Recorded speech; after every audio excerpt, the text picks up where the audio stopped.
The reading from the book of the prophet Zechariah was written at a time when Israel and Judah pretty much served as occupants of the middle of an intersection regularly crossed by great empires.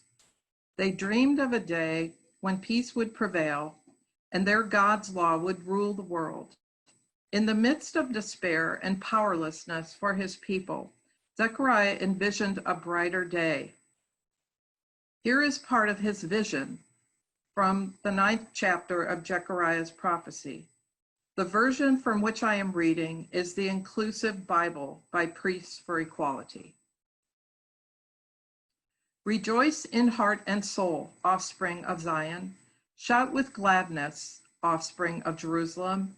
Look, your ruler comes to you, victorious and triumphant, humble, riding on a donkey, and on a colt, the foal of a donkey. The ruler will banish chariots from Ephraim and horses from Jerusalem. The bow will be banished. The ruler will proclaim peace for all nations with an empire stretching from sea to sea, from the river to the ends of the earth. As for you, due to the blood covenant with me, I am returning your prisoners from the waterless pit. Return to your stronghold, O prisoners of hope. Today I declare that I will give you back double. Hear what the Spirit is saying to the people. Thanks be to God. Let us pray.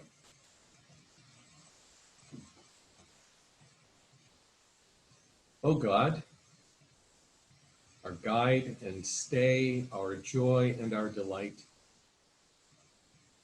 teach us and lead us as we seek to know your will and to find in one another and in our world your word. By your grace we live, in your love we grow, and in your name we pray. Amen. Well, good morning. As I pointed out to you back in March, when we were beginning a series of sermons using insights from Amy Jill Levine's book, Entering the Passion of Jesus, the imagery that Jesus sought to emulate on what we have come to call Palm Sunday, just a week before he died, originated here in this reading from the book of the prophet Zechariah. We have all seen military parades, especially the ones in countries run by strong men, with the goose-stepping, jack-booted rank upon rank of soldiers, and the tanks, and the missiles parading past as people cheer and wave flags, rejoicing in the might of their armed forces. This is nothing new. The Romans in Jesus' day used to do that too. And the Greeks in Zechariah's day, and the Persians before that, and the Babylonians before that, and the Assyrians before that, and the Egyptians before that. All the conquering powers that used the strip of land where the Israelites lived, the promised land, this coastal country along the Mediterranean, provided a gateway to Asia and Africa and Europe, depending on which direction those armies were marching from. And if you wondered what the occupants of that little strip of land and their God thought of all those conquerors, all you'd need to do is turn to the 9th chapter of Zechariah, and there you'd get this brilliant parody of their might. Behold your ruler, victorious and triumphant, riding on a donkey, and on a baby donkey at that. A God so powerful that this absurdity looks like overwhelming power by contrast with the arms and the armor that usually marched past the people. Rejoice, shout, the prophet says, for you may be prisoners in your own land, but you are prisoners of hope. Prisoners of hope. That encouragement has settled down into me lately. Joy? Now? I wonder. But yes, I think so. There's an interview I've been listening to over and over again in the past few months. Krista Tippett interviewed Ross Gay, a professor of English at Indiana University in Bloomington, back in 2019. But in March this year, she replayed the interview, and it's just beautiful to me. I've listened to it at least 4 times since I first heard it, and a 5th time just this morning. Professor Gay is a poet and an essayist who, a few years ago on his 42nd birthday, decided that he would spend the following year every day, not journaling really, and you might think it's journaling, but writing about what he saw, about what he was experiencing. He points out that the word essay in French means to try, and that is what he was doing. He was writing an essay, trying every day to write about something beautiful, delightful. And what's fascinating to me about this project, which eventually became a volume of essays he would entitle The Book of Delights, is that he didn't land in the most familiar delights, you know, like we were talking about just now. Baby fingers, puppies, kittens, comfort food. We didn't mention smells from a barbecue, but that usually gets me too. Or laughing with friends, and I'll get to that in just a moment. But no, he didn't mention these quite as much. He was approaching a mindfulness that drew his attention to ordinary things that we might miss. People sharing the burden of a shopping bag, say, or a bag of laundry. As he would put it, very often, Ross Gay's attention was drawn to physical contact that is pleasant, unambiguously pleasant, or gestures and gesticulations people would make while conversing, or signs that say one thing but remind him of another, like a no loitering sign he saw in a cafe. And I'm going to read you a little bit of what he said about that. I have a fiscal relationship with this establishment, he writes, which I developed by buying a coffee and which makes me a patron. And so even though I subtly dozed in the late afternoon sun pouring in under the awning, the $2 spent protects me, at least temporarily, from the designation of loiterer, though the dozing, if done long enough or ostentatiously enough, or with enough delight, might transgress me over. The Webster's definition of loiter reads thus: to stand or wait around idly without apparent purpose, and to travel indolently with frequent pauses.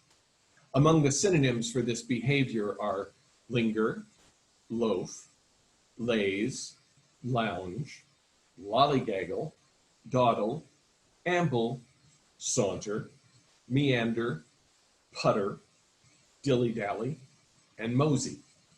Any one of these words in the wrong frame of mind might be considered a critique, or, when nouned, an epithet. Lollygagger or loafer. It occurs to me that laughter and loitering are kissing cousins, as both bespeak an interruption of production and consumption.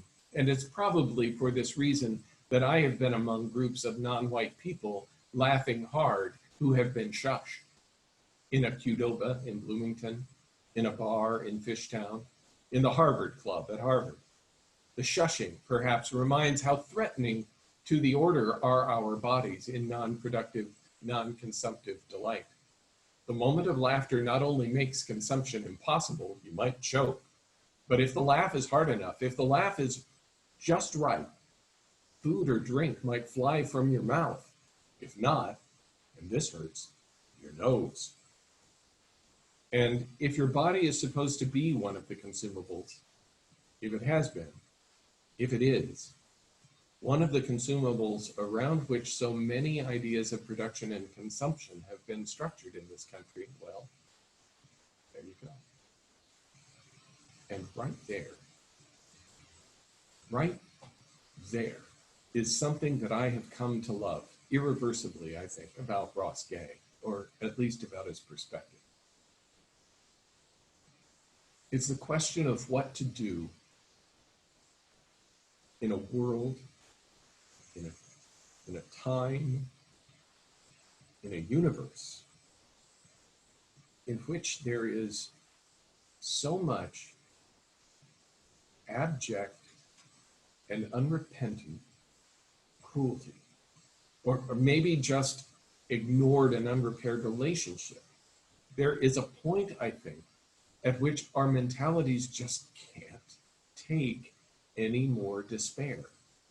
And believe me, there's a lot to despair, and it isn't going to go away. So you have to figure out how to survive it. And the way to survive it is to allow yourself to feel joy, to allow yourself joy. We need delight. We require tenderness. At some point, you have to raise your awareness to that and practice it. Someone who's kind of like Ross Gay in my mind is Carl Phillips. I haven't heard as much about him. I don't know as much about his work, but again, I heard of him in an interview. I'm like most 50-somethings now, I'm completely obsessed with podcasts. Carl Phillips is an English professor at Washington University who, the way he tells it anyway, sounds as though he just stumbled across poetry as a possible career when he entered a contest back in 1992, and the judges just really liked what he wrote.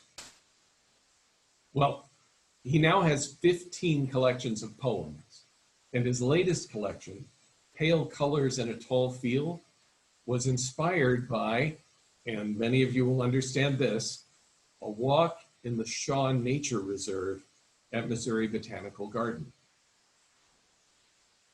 The present historic moment of crisis has caused him to think occasionally about his frequent focus on nature and the simple pleasures in the poems that he writes. I do find moments of wondering, he says. What is the point, Carl? What is the point of what you're writing if you're not writing about this moment? But I have an answer for it, I think, that works for me. I've been talking with a lot of other poet friends of mine, Black poets, who have said there has to be a place made still for joy.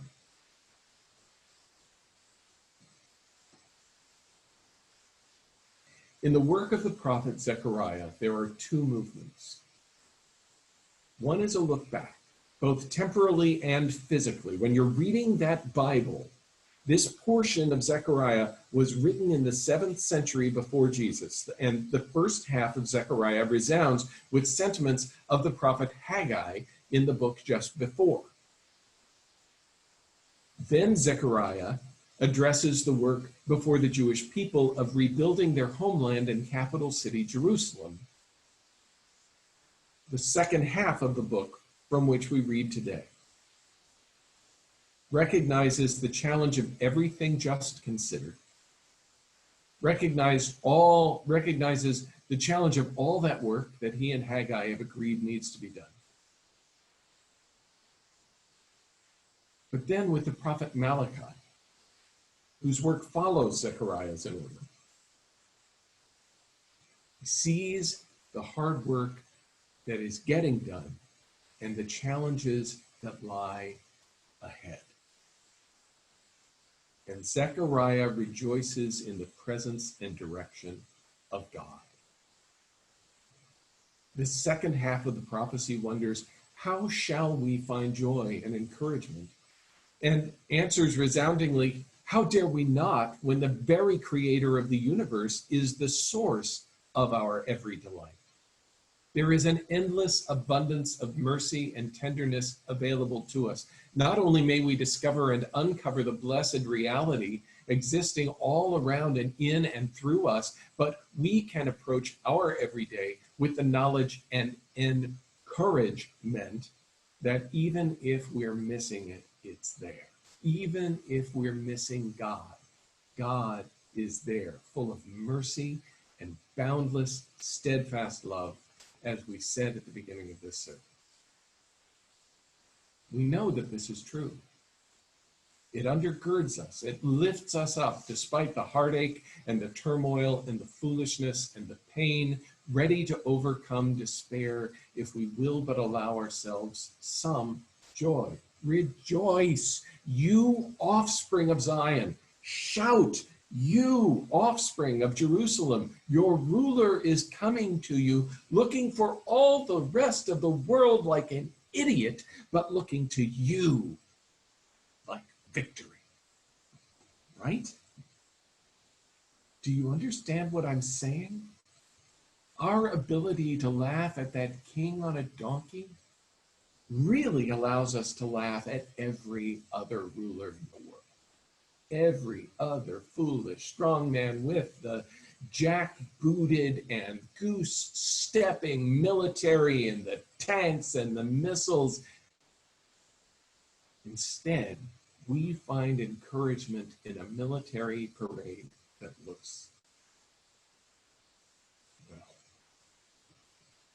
like foolishness. How can we go wrong?